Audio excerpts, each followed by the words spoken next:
గౌరవనీయులు గౌరవ న్యాయ మరియు మైనారిటీ సంక్షేమ శాఖ మంత్రి ఫరూక్ గారు, సహచర మంత్రివర్గ సభ్యులు కొల్లు రవీంద్ర గారు, సవిత గారు,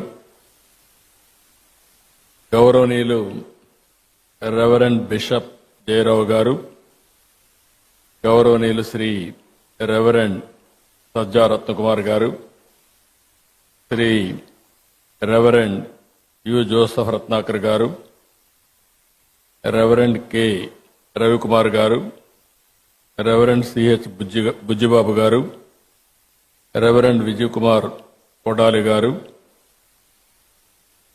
వేదికపైనటువంటి గౌరవ పార్లమెంట్ సభ్యులు శివనాథ్ గారు, చీఫ్ సెక్రటరీ నీరబ్ కుమార్ ప్రసాద్ గారు, డీజీపీ ద్వారకా తిరుమలరావు గారు,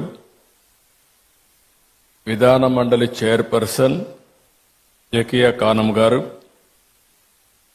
గౌరవ శాసనసభ్యులు గద్దె రామ్మోహన్ రావు గారు, యార్లగడ్డ వెంకట్రావు గారు, కొండవల్లి శ్రీదేవి గారు, ఈరోజు పెద్ద ఎత్తున ఈ కార్యక్రమానికి విచ్చేసినటువంటి క్రైస్తవ సోదరి సోదరులందరికీ పేరు పేరున మనస్ఫూర్తిగా నమస్కారాలు, అభినందనలు, శుభాభినందనలు. మీ అందరూ కూడా హ్యాపీ క్రిస్మస్. ఈరోజు ఇక్కడుండే వాళ్లే కాకుండా ఆంధ్రప్రదేశ్ రాష్ట్రం, అటు తెలంగాణ రాష్ట్రం, భారతదేశం, ప్రపంచంలో ఉండే క్రిస్టియన్ సోదరి సోదరులందరికీ హ్యాపీ క్రిస్మస్. యేసు ప్రభు జన్మించిన రోజు మనం క్రిస్మస్ జరుపుకుంటున్నాం. లోక రక్షకుడైన ప్రభు కరుణా కటాక్షాలు ఉండాలని ఆకాంక్షిస్తూ పెద్ద ఎత్తున ఈ కార్యక్రమాన్ని మనం నిర్వహించుకుంటున్నాం. ప్రేమ, కరుణ, సేవకు ప్రతీక క్రిస్టియానిటీ. నేను ఎన్నో సందర్భాల్లో చెప్పాను, ఎక్కడైనా ఒక మంచి హాస్పిటల్లో మెరుగైన సేవలు అందిస్తున్నారంటే ఇప్పుడు కాదు, స్వతంత్రం రాకమునప్పటి నుంచి కూడా ఒక మంచి కాలేజీ పెట్టి పేద పిల్లలకు మంచి చదువు ఇప్పించారంటే అది క్రిస్టియన్ ఇన్స్టిట్యూషన్సే పెద్ద ఎత్తున చేశాయి. దీనికి స్ఫూర్తి ఇచ్చింది కూడా యేసు ప్రభు ఇచ్చారు.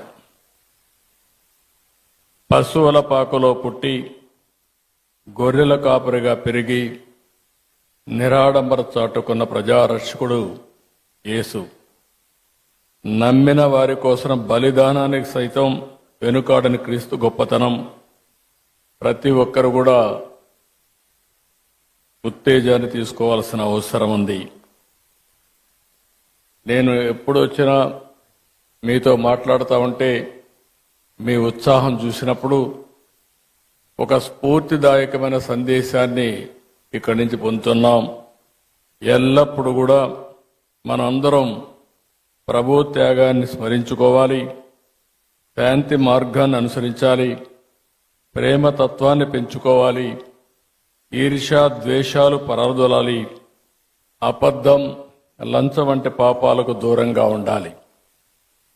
ఈరోజు రోజు రోజుకు విలువలు పడిపోయే ఈ సమయంలో కనీసం మనం చూస్తే డిసెంబర్ నుంచి జనవరి అంతవరకు కూడా, ఫస్ట్ వీక్ అంతవరకు కూడా ప్రపంచమంతా పెద్ద ఎత్తున జరుపుకునే ఏకైక పండుగ ఈ క్రిస్మస్ అని చెప్పి కూడా నేను మీకు తెలియజేస్తున్నా.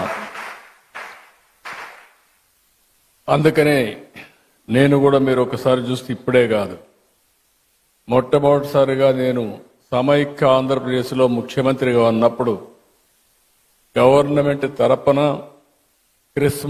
ప్రీ క్రిస్మస్ ఈవెంట్ జరపాలని ఆ రోజు ఒక హైదరాబాద్లోనే కాకుండా అన్ని జిల్లాల్లో కూడా కార్యక్రమాలు నిర్వహించిన పార్టీ తెలుగుదేశం పార్టీ అని చెప్పి కూడా నేను మీకు తెలియజేస్తున్నాను. ఎప్పుడు కూడా నేను ఒకటే ఆలోచిస్తాను, మైనారిటీ వర్గాల సమిక్షేమానికి భద్రతకు ఎప్పుడూ నేను అండగా ఉంటాను. ఒకసారి అయితే సమైక్య ఆంధ్రప్రదేశ్లో చర్చి పైన దాడులు జరిగితే స్వయంగా నేనే వచ్చి ఇన్వెస్టిగేషన్ చేసి మళ్లీ అలాంటి సంఘటనలు జరగకుండా పూర్తిగా కంట్రోల్ చేసింది తెలుగుదేశం ప్రభుత్వం అని ఇప్పుడు గుర్తు చేస్తున్నాను. ఇంకొక పక్క విభజన తర్వాత కూడా మీరు ఒకసారి చూస్తే ఏదైతే క్రిస్టియన్స్ కోసం సంక్షేమం కోసం ఎక్కువ ప్రాధాన్యత ఇచ్చాం, చర్చల నిర్మాణానికి ఆర్థిక సహాయం చేశాం. ఇంకొక పక్క మీరు చేస్తున్నటువంటి సేవలకు సహకారంగా ఉండాలని క్రైస్తవ సంస్థలకు ఒక్కొక్క సంస్థకి 10 లక్షల రూపాయల ఆర్థిక సహాయం చేసి మిమ్మల్ని ప్రోత్సహించాం. గుంటూరులో మీరు చూస్తే క్రిస్టియన్ భవనం కోసం 2 ఎకరాల భూమిని కేటాయించడమే కాకుండా ఆ రోజు 10 కోట్ల రూపాయలు ఖర్చు పెడితే కంప్లీట్ కాని బిల్డింగ్ ని కంప్లీట్ చేయాలని 5 సంవత్సరాలు ఆలోచించలేదు. మళ్లీ నేను వస్తానే దాన్ని పూర్తి చేసే బాధ్యత కూడా తీసుకొని తొందరలోనే మీ అందరికి అంకితం చేస్తాం, మీ అందరికి అందుబాటులో తీసుకొస్తాం. విజయవాడలోని సిఎస్ఐ సెయింట్ బాసిలికా కాలేజ్ చర్చికి 1.5 కోట్లు ఇచ్చాం. మీరెప్పుడూ నా దృష్టి తీసుకొస్తారు. క్రైస్తవ శ్మశాన వాటికల కోసం ఆర్థిక సహాయం చేయమని కోరినప్పుడు ఇది చాలా జనైన సమస్య, దీన్ని పరిష్కారం చేయాల్సిన అవసరం ఉంది. ఇప్పటికే పెద్ద ఎత్తున ఇచ్చాం. భవిష్యత్తులో కూడా మీకు పూర్తిగా అండగా ఉంటామని చెప్పి కూడా నేను మీకు తెలియజేస్తున్నా. ఇదే కాకుండా జెరూసలం వెళ్లే క్రైస్తవులకి మొట్టమొదటిసారిగా ఆర్థిక సహాయం ప్రవేశపెట్టిన పార్టీ తెలుగుదేశం పార్టీ. ఆ విధంగా కూడా మనం ముందుకు పోయాం. ఇంకొక పక్క క్రైస్తవ విద్యార్థుల సంక్షేమం కోసం ప్రీ మెట్రిక్ స్కాలర్షిప్లు కానీ, పోస్ట్ మెట్రిక్ స్కాలర్షిప్లు కానీ, ట్యూషన్ ఫీజు అంతా కూడా రీఎంబర్స్మెంట్ చేయడం కానీ ఇవన్నీ చేశాం. ఈరోజు ఇలాంటి కార్యక్రమాలు 1-2 కాదు, చాలా కార్యక్రమాలు చేసి మనం ముందుకు పోయే పరిస్థితికి వచ్చాం. ఈరోజు ఇంకొక పక్కన మీరు చూస్తే 5 సంవత్సరాలు క్రిస్టియన్ సంస్థలు ప్రారంభించినటువంటి ఎయిడెడ్ ఇన్స్టిట్యూషన్స్ అన్ని డ్యామేజ్ చేసే పరిస్థితికి వచ్చారు, నిర్వీర్యం చేసే పరిస్థితికి వచ్చారు. ఈరోజు మా పార్టీ మనందరి నాయకుడు తెలుగుదేశం పార్టీ అధినేత ఎన్టీ రామారావు గారు కూడా ఏసీ కాలేజీలో చదువుకున్న విషయం మనం మర్చిపోలేం. ఆయన విజయవాడలో ఉండి గుంటూరుకు చదువుకున్నాడంటే అలాంటి స్టాండర్డ్స్ అన్ని కూడా ఆ రోజుట్లోనే ఇవ్వగలిగారు. అది వీరి యొక్క విశిష్టత అని చెప్పి కూడా నేను మీకు తెలియజేస్తున్నా. ఇప్పుడే చాలా మంది మాట్లాడారు.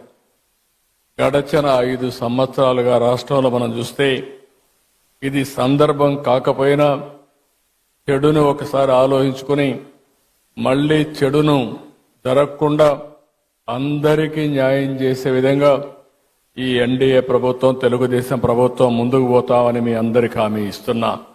ఎక్కడ ఏమాత్రం కూడా రాజీ లేకుండా పనిచేస్తాం. ఒక్క విషయం మనం గుర్తుపెట్టుకోవాల్సిన అవసరం ఉంది. God will never leave you empty. He will replace everything you lost. If He asks you to put something down, it is because He wants you to pick up something greater. అది మనం చూసినప్పుడు ఇది తప్పకుండా జరుగుతుంది. పేదల పట్ల, ధర్మాన్ని నమ్మిన వారి పట్ల దేవుడు ఎల్లప్పుడూ అండగా ఉంటాడు. మా ప్రభుత్వం ఒకటే చెప్తున్నాం, క్రిస్టియన్స్ కి పూర్తిగా అండగా ఉంటామని మనస్ఫూర్తిగా మీ అందరికీ భరోసా ఇస్తున్నాను. ఇప్పటికీ సంక్షేమ కార్యక్రమాల్లో ఏ విధంగా చేయాలనో ఇంత మునిపే పెద్దలందరూ మాట్లాడారు. ఆర్థిక సమస్యలు ఉన్నాయి, లెగసీ ప్రాబ్లమ్స్ వెంటాడుతున్నాయి. నేను 4వ ముఖ్యమంత్రి. 3 సార్లు నాకు ఎప్పుడు ఇంత కష్టం అనిపించలేదు. ఇప్పుడు నాకే అర్థం కావడం, ఎంత తవ్వితే అంత బాధలన్నీ బయట వస్తున్నాయి. ఒక పక్క మనసు ఉంది, దూసుకుపోవాలనే మనస్తత్వం ఉంది. ఇంకొక పక్కన చూస్తే వెసులుబాటు లేని పరిస్థితి. ఓసారి చిన్న చిన్న కష్టాలు వచ్చినప్పుడు 4-5 సార్లు కూర్చుంటే సమస్యకు పరిష్కారం దొరుకుతుందేమో కానీ ఈ 6 నెలల నుంచి నేను రాత్రింబగళ్ళు ఆలోచిస్తున్నా, పట్టుదలగా పరిశోధిస్తున్నా, అయినా కూడా ఇప్పటికి కూడా నాకు ఒక దారి దొరకలేదంటే ఎంత డ్యామేజ్ జరిగిందో మీరందరూ గుర్తుపెట్టుకోవాల్సిన అవసరం ఉంది. అయితే కానీ నాకు ఒక బాధ్యత మీరందరూ ఇచ్చారు.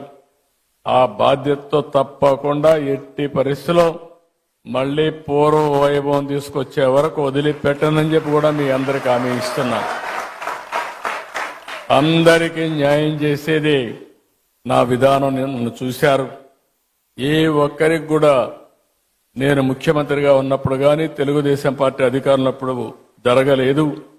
మొన్నే మీరు చూస్తే పాస్టర్స్ కి ఫాదర్స్ కి ఆ రోజు పెట్టిన ఆందోళన మా వాళ్ళు ఎన్ని కష్టాలున్నాయన్నా కాదు, ఈ క్రిస్మస్ సందర్భంగా దాన్ని క్లియర్ చేయాలని నేనే సంతకం పెట్టి క్లియర్ చేశానని చెప్పి కూడా నేను మీకు తెలియజేస్తున్నా. అదే మరిగా క్రిస్టియన్ మిషనరీస్ కోసం ప్రాపర్టీస్ డెవలప్మెంట్ బోర్డు ఏర్పాటు చేయాలి అని కూడా కొన్ని వచ్చాయి. చర్చల నిర్మాణానికి, అదే మరి రీకన్స్ట్రక్షన్కి ఆర్థిక సహాయం, ఇలాంటివన్నీ కూడా చాలా ఇష్యూస్ ఉన్నాయి. ఈరోజు నేను ఎప్పుడు కూడా పేదల పక్షపాతిగా ఉంటానని మరొక్కసారి మీ అందరికీ హామీ ఇస్తున్నా. నేను అనునిత్యం ఒకటే ఆలోచిస్తున్నాను, ఏ విధంగా పేదరికం లేని సమాజాన్ని మనం రూపకల్పన చేసుకోవాలనో దానికి ఆలోచించాల్సిన అవసరం ఉంది. మొన్నే నేను విజన్ 2047 తయారు చేశాను. స్వర్ణాంధ్రప్రదేశ్ విజన్ తయారు చేశాం, రూపకల్పన చేశాం. అందులో మొట్టమొదటి పాయింట్ మీరు చూస్తే జీరో పావర్టీ. ఇంతవరకు అందరం చెప్పారు మేము పేదరిక నిర్మూలన చేస్తామని చెప్పారు, కానీ నేను పెట్టింది ఆర్థిక అసమానతలు తగ్గించే విధంగా మొట్టమొదటిసారిగా పేదల్ని పూర్తిగా ఆర్థికంగా పైకి తీసుకొచ్చే వరకు ఈ ప్రభుత్వం అండగా ఉంటామని చెప్పి మరొకసారి తెలియజేస్తున్నా. ఈరోజు డబ్బులు సంపాదించిన ప్రతి ఒక్కరూ ఆలోచించాలి, మనకి సంపద వచ్చిందంటే సమాజం వల్ల వచ్చింది. ఆ సమాజంలో ఇంకా పేదరికం ఉండడం ఇది మనందరికీ ఆలోచింపజేసే విధానం. అందుకనే ప్రతి ఒక్కరూ ఆలోచించాల్సింది పేదరిక నిర్మూలన, జీరో పావర్టీ, అంతేకాకుండా ఆర్థిక అసమానతలు తగ్గించాలి. ఈరోజు ఈ యొక్క క్రిస్మస్ సందర్భంగా మిమ్మల్ని అందరినీ కోరుతున్నా, కొంతమంది దగ్గర లక్షల కోట్ల రూపాయలుండి పేదవాడి దగ్గర 3 పూట్ల తిండి తినడానికి వీలు లేని పరిస్థితుంటే అది సమాజహితం కాదని చెప్పి మరొకసారి మీ అందరికీ విజ్ఞప్తి చేస్తున్నా. దీనికోసం ఒక అచంచలమైన దీక్షతో పనిచేస్తాం, అన్ని విధాల ముందుకు పోతామని చెప్పి కూడా నేను మీకు తెలియజేస్తున్నాను. ఈరోజు మీ అందరిని చూసినప్పుడు ఎప్పుడు కూడా ఇలాంటి కార్యక్రమాలకు వస్తే మళ్ళీ నేను కూడా రీఛార్జ్ అయ్యి మళ్ళా ఏం చేయాలో ఆలోచించే శక్తిని, సమర్థతనిస్తుంది. అలాంటి కార్యక్రమానికి ఈరోజు వచ్చాను. మీ అందరితో కలిసి ఈరోజు ప్రీ క్రిస్మస్ చేసుకోవడం చాలా ఆనందదాయకం. నేను ఈ నెలంతా కూడా మనందరం ఒక విషయం చూస్తే ఓసారి కొన్ని పండుగలు ఒకరోజు చేస్తాం, కానీ డిసెంబర్ 15 నుంచి స్టార్ట్ అయ్యి, డిసెంబర్ నుంచే స్టార్ట్ అయ్యి జనవరి 15 వరకు మళ్ళీ ఒక నెలంతా కూడా పండుగలు చేసుకునే ఏకైక పండుగ క్రిస్మస్ అని చెప్పి కూడా నేను మీకు తెలియజేస్తున్నా. ఈ క్రిస్మస్ సందర్భంలో మళ్ళీ మనం ఒకసారి చూస్తే అనేకమైన స్ఫూర్తిదాయకమైనటువంటి ఆలోచనలు చేస్తాం. ప్రతి ఒక్కరూ ఏ విధంగా ఉండాలి, యేసు ప్రభువుని ఏ విధంగా ఆదర్శంగా తీసుకోవాలి, ఏ విధంగా ఆయన స్ఫూర్తిని సమాజ హితం కోసం ముందు తీసుకుపోవాలో ఆలోచించే సమయం. ఈ సమయంలో నేను ఒకటే మీకు హామీ ఇస్తున్నా, ఈ ప్రభుత్వం మీకు అండగా ఉంటుంది. వ్యక్తిగతంగా నేను మీకు అండగా ఉంటా. మీ సమస్యలను పరిష్కారం చేసి ఎక్కడ పేదరికం ఉంటే అక్కడ మేము ఉండి అన్ని విధాలా మిమ్మల్ని ఆదుకుంటామని చెప్పి మరొక్కసారి తెలియజేసుకుంటూ అందరికి కూడా హ్యాపీ క్రిస్మస్, మేరీ క్రిస్మస్. చాలా ఇలాంటి ఎప్పుడు కూడా ఇదే విధంగా అందరం ఆనందంగా ఉండాలని యేసు ప్రభువును మరొకసారి ప్రార్థిస్తూ హ్యాపీ క్రిస్మస్.